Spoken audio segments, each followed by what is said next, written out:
নমস্কাৰ, মই কিশোৰ দাস। আপোনালোক সকলোৱে জানে যে মই কৰ্কট ৰোগত আক্ৰান্ত হৈ আছোঁ আৰু মই যিহেতু চিকিৎসাৰ কাৰণে বোম্বেত আছিলোঁ, মাজতে গুৱাহাটী গৈছিলোঁ যদি আকৌ মই বিশেষ কাৰণত বোম্বেত আহিবলগীয়া হ'ল।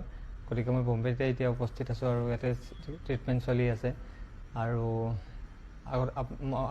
এতিয়ালৈ মই যিমানখিনি কাম কৰিছোঁ আপোনালোক সকলোৱে মৰম কৰিছে, আশীৰ্বাদ কৰিছে আৰু সেইটোলৈ মই আজি চাগে মোৰ মনোবলটো আজিলৈ বহুত ষ্ট্ৰং হৈ আছে। আপোনালোকৰ এই আশীৰ্বাদ পোৱাৰ কাৰণে সাহস পাইছোঁ আপোনালোকৰ পৰা বহুতখিনি। আৰু এইখিনিলৈ মই মোৰ নিজৰ এই ৰোগটোক মই পৰাস্ত কৰিবলৈ মই হেৰি কৰি আছোঁ যিমান পাৰোঁ, কাৰণ মোৰ উইল পাৱাৰটো থাকিলে মোৰ বেমাৰটো মোক হাৰাব নোৱাৰিব। গতিকে মই আপোনালোকৰ যিখিনি মৰম পাইছোঁ, আশীৰ্বাদ কৰিছোঁ, সকলোৰে কাৰণে বহুত বহুত ধন্যবাদ। আৰু মই এই বেমাৰটো হোৱাৰ আগতে মই এখন চিনেমা কৰিছিলোঁ, মোৰ মানে যিখন শেষ চিনেমা লাষ্ট কৰিছিলোঁ, সেই চিনেমাখনৰ নাম হৈছে দাদা তুমি দুষ্ট বৰ।